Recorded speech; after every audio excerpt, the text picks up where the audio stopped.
qui vont vite parce que ça tartine.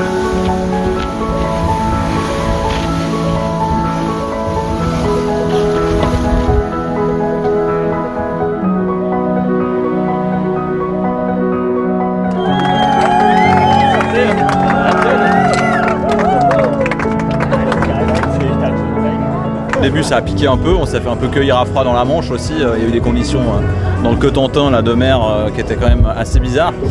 On a perdu un speed entrée de jeu, du coup un petit coup au moral aussi, et voilà, après 2-3 jours on s'est un peu mis dans le rythme, on a trouvé un peu des automatismes, des réflexes et ça s'est bien passé. Ouais. C'était mon premier poteau noir, à Simon aussi. Ouais.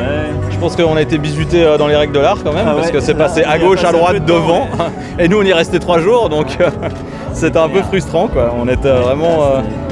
Avant le poteau noir, on était un peu en mode chasseur à se dire bon bah si on sort pas trop loin des 3 de tête avec le potentiel du bateau, il y a peut-être moyen de faire quelque chose. Et bon, assez vite on a déchanté quoi. Assez vite on s'est dit bon bah si on peut récupérer notre médaille en chocolat, on sera content quoi. Parce que les mecs qui sont arrivés derrière comme des avions, on les voyait, on se disait putain chaque classement on se disait mais c'est bon, ils vont finir par ralentir. Non. Ils vont finir par s'arrêter. Ils ont fait tout le tour, ils nous ont dépassés. On peut être content de notre performance, notamment en vue du timing.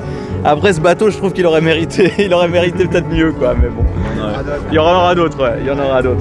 Dès qu'on a tiré la barre, on était à 18 nœuds sur une mer défoncée là au large du Portugal. Au début, on se disait mais comment on va faire, et en fait, après quelques heures à ce rythme-là, la vitesse, on s'y habitue assez vite quoi. Je pense que plus on va naviguer avec le bateau, moins on aura ce genre de problème quoi. Normal, ouais.